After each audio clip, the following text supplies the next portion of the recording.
Hai semua, saya Jane dari Fuse Couple Gading 1. Topik kita hari ini adalah Managing Our Finances. Ini bagian dari Managing Our Life series di bulan Mei. Kalau kita lagi ngomongin finances, apa sih yang muncul di benak kita? Apakah ada yang berpikir seperti ini kayak, nggak masalah, I'm good at managing my finances, aku jago kok nyari uang gitu. Atau sebaliknya, apakah ada yang berpikir, keuanganku sih di sini-sini aja sih, stuck segini-segini aja.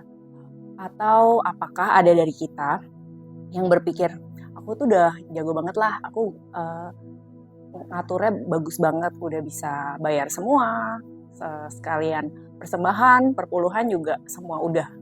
Atau ada dari kita yang berpikir, ada duit ekstra nih, mau diinvest kemana ya? Atau ada dari kita yang berpikir, wah nih si dia lagi pergi nih, aku juga pengen banget nih liburan ke sana, cuma belum cukup nabungnya. Kalau dari sekian banyak pemikiran-pemikiran tentang finances ini, apa sih yang Tuhan ajarkan tentang keuangan di dalam Alkitab? Yuk kita belajar bareng-bareng ya. Di dalam Matius 25:14-30 ada perumpamaan tentang talenta. Di perumpamaan ini ada seorang tuan yang sedang akan melakukan perjalanan panjang. Jadi sebelum melakukan perjalanan ini, dia mempercayakan harta-hartanya kepada hamba-hambanya. Hamba yang pertama menerima 10 talenta. Hamba yang kedua dipercayakan 5 talenta. Hamba yang ketiga dipercayakan 1 talenta. Ketika tuannya kembali dari perjalanan panjang tersebut, tentunya tuannya mau hitung-hitungan. Jadi dilihat lagi, hamba yang dipercayakan 10 talenta menghasilkan 10 talenta lagi. Tuannya berkata, "Well done, good and faithful servant, hamba yang baik dan setia." Good. Yang hamba yang kedua yang dipercayakan 5 talenta menghasilkan 5 talenta lagi. Tuannya juga berkata, hamba yang baik dan setia. Hamba yang ketiga yang dipercayakan 1 talenta tidak mengelola uangnya, tapi hanya menggali lubang, menaruh talentanya di dalam lubang, dan waktu tuannya kembali, dia menggalinya dan mengembalikan talenta tersebut kepada tuannya. Apakah tuannya senang menerima uangnya kembali? Tidak, tuannya justru sebaliknya sangat marah, dan dia berkata, hamba yang jahat dan malas. Kamu akan dicampakkan ke dalam kegelapan.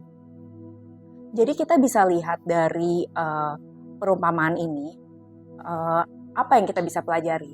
Yang pertama adalah everything belongs to God. Semuanya adalah milik Tuhan.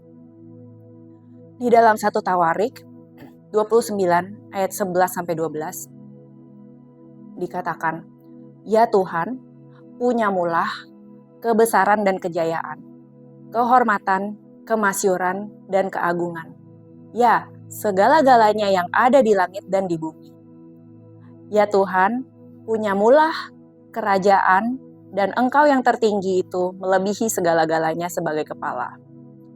Ayat 12, "Sebab kekayaan dan kemuliaan berasal daripadamu lah, dan Engkau yang berkuasa atas segala-galanya. Dalam tanganmu lah kekuatan dan kejayaan, dalam tanganmu lah kuasa membesarkan dan mengokohkan segala-galanya." Di sini sudah jelas sekali, semua yang ada di bumi ini, di langit adalah punya Tuhan. Tuannya yang pergi melakukan perjalanan panjang, mempercayakan harta-hartanya kepada hamba-hambanya, dan harta tersebut bukan punya hamba-hambanya, melainkan kepunyaan tuannya. Nah, kalau kita berpikir, oke, harta kita, keuangan kita bukan milik kita, ini sebenarnya agak sulit untuk kita sebagai manusia, karena kan otomatis kita berpikir, Tuhan yang kerja keras itu aku loh, kenapa jadi punya Tuhan gitu. Saya mau kasih satu perumpamaan lagi. Ada satu orang tua yang punya anaknya masih kecil, dan anaknya mau ngambil mainan di rak paling atas. Nah, orang tua ini menyediakan kursi supaya anaknya bisa manjat, dan mainannya ditaruh sedikit di pinggir rak supaya anaknya ini bisa gampang ngambilnya. Jadi anaknya udah manjat, udah berhasil ambil mainannya. Anaknya nih happy banget, bangga banget. Oke, aku berhasil nih dapat mainan ini. Dan orang tuanya juga happy banget karena anaknya berhasil bekerja keras dan mendapatkan apa yang dia mau. Tapi pertanyaannya di sini adalah, apakah mainan itu punya anak itu atau punya orang tuanya?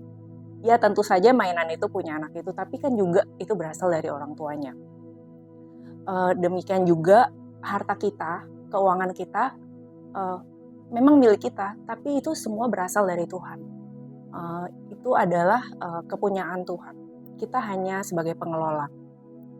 Di Amsal 16 ayat 9 berkata, hati manusia memikir-mikirkan jalannya, tetapi Tuhanlah yang menentukan arah langkahnya.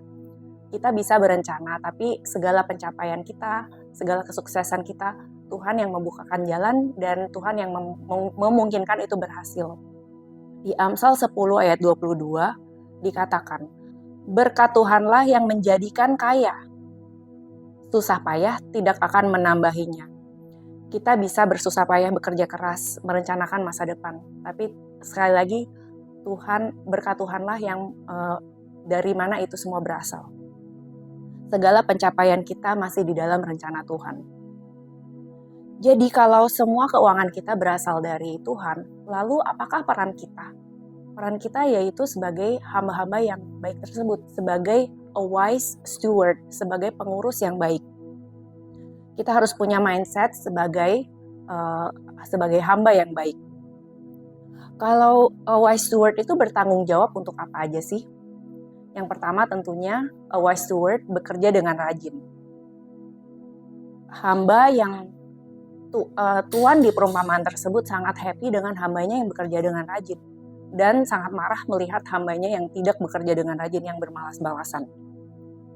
Yang kedua, a wise steward earn money to please God.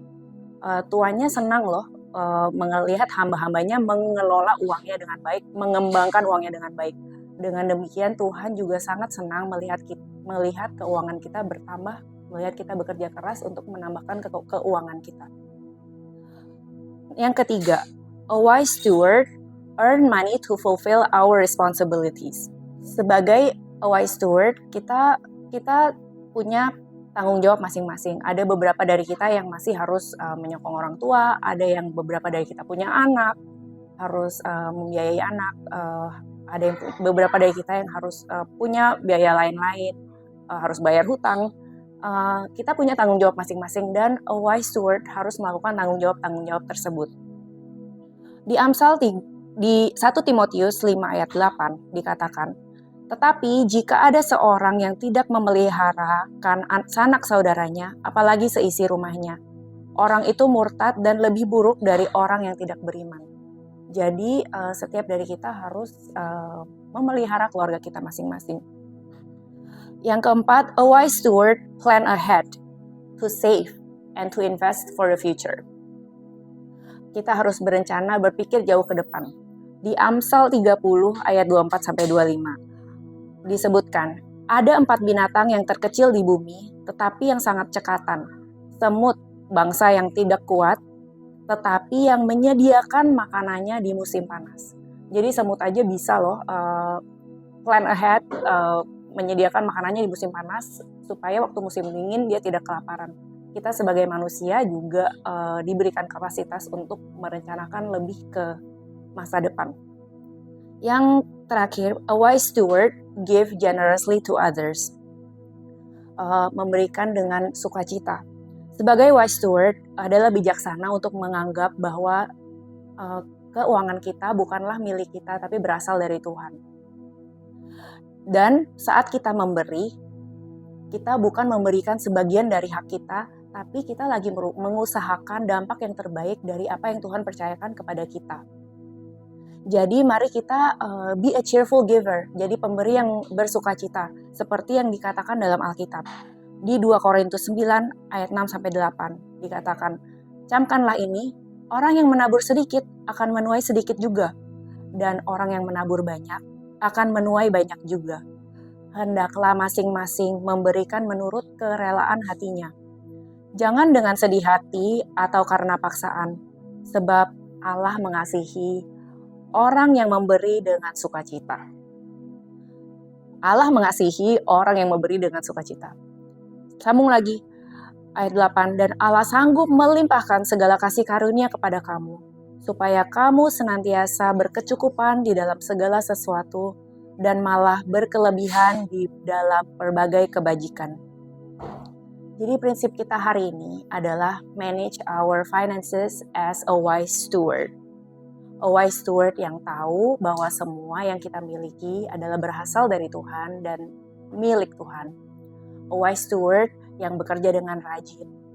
A wise steward yang plan ahead. A wise steward yang melakukan semua kewajiban-kewajibannya dan tanggung jawabnya. Dan a wise steward yang memberi dengan sukacita. Give generously to other people in need. Saya mau menutup sharing ini dengan satu ayat, Filipi 4 ayat 19. Allahku akan memenuhi segala keperluanmu menurut kekayaan dan kemuliaannya dalam Kristus Yesus. Saya berdoa semoga Tuhan yang Maha Besar, Maha Kasih, memenuhi pikiran-pikiran kita dan hadir dalam segala aspek hidup kita, termasuk di dalam keuangan kita. Dan semoga melalui keuangan kita ini nama Tuhan semakin dipermuliakan. Amin.